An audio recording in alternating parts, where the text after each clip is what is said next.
What's up, everybody? Brett Okamoto alongside Daniel Cormier, UFC 315 in Montreal, DC. Just living the life, man. We was at WWE not that long ago. Yeah. I was taking prom pictures with the Stanley Cup the other day in Did you Montreal. see that? Just every day is better than the last when you're Daniel Cormier, huh? I kiss all over that Stanley Cup. Hey, listen, I'm loving this. Advantage of the I'm opportunity. loving this TKO merger, man, because I get to go do all kinds of crazy stuff. But being in Montreal is fun. I also recognize that you're here in Canada.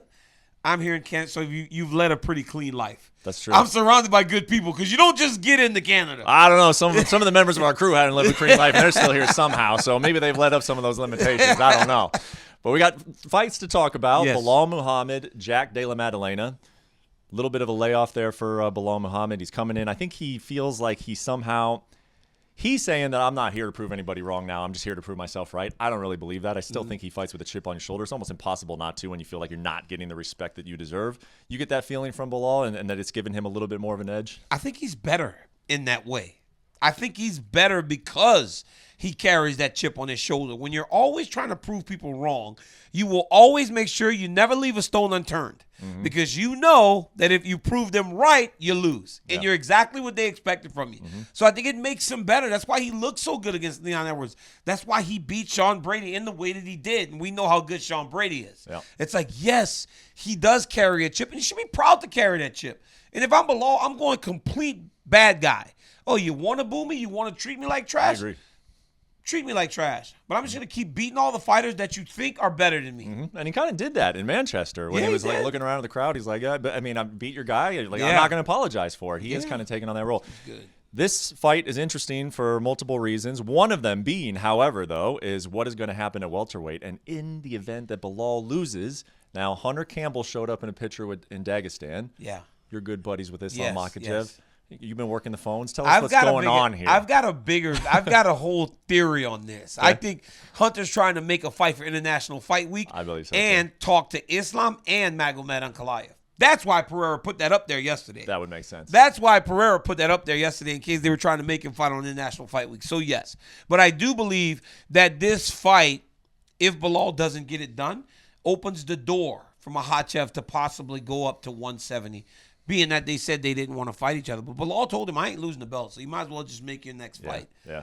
But what about those other guys? Ian Gary and Joaquin Buckley and Kamaru Usman and all these great fighters that are now at 170? I think it's going to happen at some point when Makhachev goes up. But to your point, I think Hunter's probably over there talking to him about Ilia Topuria. That's my guess. Yeah, that's my guess. And if not you, hey, Magomed, same manager. That's true.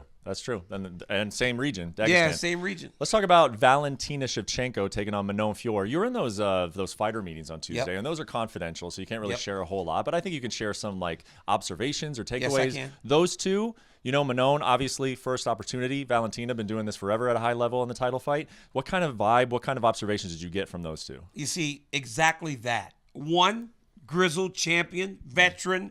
I don't want to worry about what she does well. I don't care. I'm worried about me. And me, in doing me, has allowed for me to win all these championships. The young challenger who has not been here is very aware of everything. Valentina does this well. She does this. Whereas Valentina's all, hey, I've done this so much. At this point in my week, I don't really worry about breaking things down anymore. At all. The fight is going to be the fight. Stay healthy, get my weight down, do things the right way. That is the most obvious thing. Seeing the difference in the approach. I mean, Valentina's in her 13th title fight? Yeah. It's like the craziest number ever. And for Manon, she's right there. But again, that youthfulness, that fresh-eyed look at it can make you dangerous, man, because you're excited. Yeah. You've never been here before. I think it's such an opportunity for Manon, too, because she's so soft-spoken. But I asked her when I was interviewing her this week, I was like, if you stuff a takedown, and the fans want a stand-up fight. Let's just be real. Yeah, the fans would love to see kickboxer versus karate here. They would love it.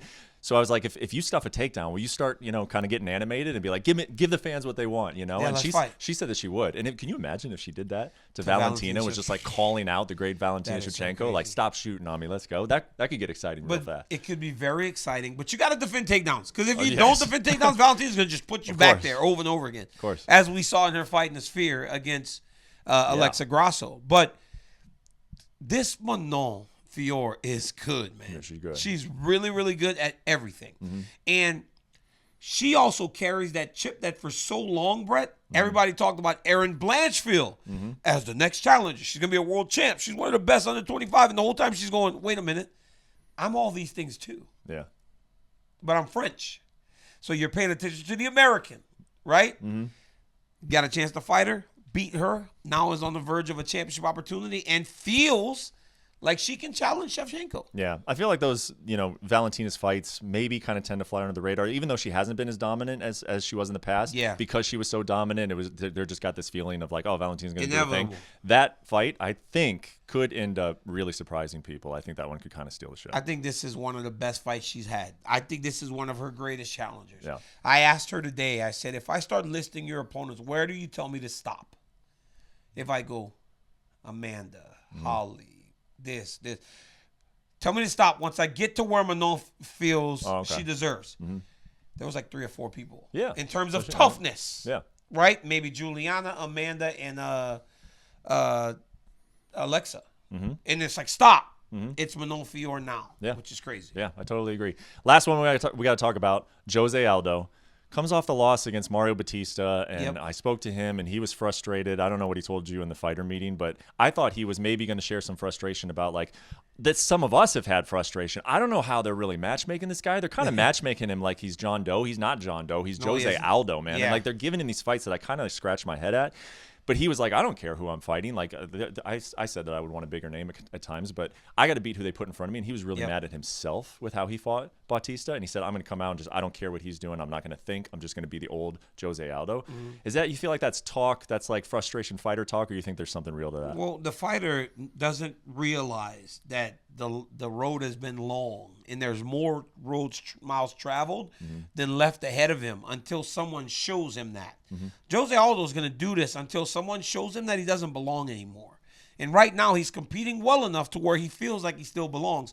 That's why he says stuff like, people need to be worried about me. Yeah. Right? When you just come off a loss, most people won't speak of that, but we take that into consideration because it's Jose Aldo. Problem is, at times he can be a bit too conservative. That's why he ended up getting pressed against the cage against Bautista. Yeah. He's getting matched up in a way of a guy that has a big name and he's still here. And that big name can either propel somebody forward, or if he stops that person, lets them recognize, okay, this guy isn't who he's supposed to be. Let's match him with someone else. And if that person beats him, it propels him forward. Sure. That's what happens, dude. I know. It's sport. It's wrestling. It's fighting. It's everything. I know. It's every one of those sports. And, like, that's why they matched him in the way that they did. I know, and this is nothing against any of these guys he fought, though, but Zahabi, Batista, It's Martinez, crazy. it's not really like these guys of, like, it's not like he's fighting like a kind of like a Hamzat character No, that's like, no. oh, we really It's got to not like he's legitimize fighting this the guy. He's very kind of next fighting, guy. he's just kind of He's fighting fighting just a guys. guy. Yeah, and that's Yeah. nothing against them because No. they're great fighters, but They're great fighters. But So- they're not like, so when Hamzat fought against Robert Whittaker, it was like, well, does Robert Whittaker still have it? Now we know Hamzat's real. yeah, There's no more questions. yeah. It's like that. But he had so much hype behind him. What I'm saying is, like, these guys that Aldo's fighting, They're they don't just even guys. have hype. Like, That's what I'm saying, what yes. you're not trying to cash So it in would've on been hype. like, That's it what's would have weird been like to when me. O'Malley was building his way through that, put him in there with all those so he can get through. Exactly. Yes, Which I think they should put him in with Aldo anyway, right now. But we've talked enough about UFC 315. We can do It's it all day. about time, though. Friday, weigh-ins, Saturday, the fights, and then we'll see what all the fallout is. We got to find out what's going to happen International Fight Week, everything. DC will be out there calling the fights, and then God knows where, taking private jets to who knows. I'm going home, man. Parades, I'm kissing going babies. home, Doug. I'm going home. Hollywood, everything with this guy.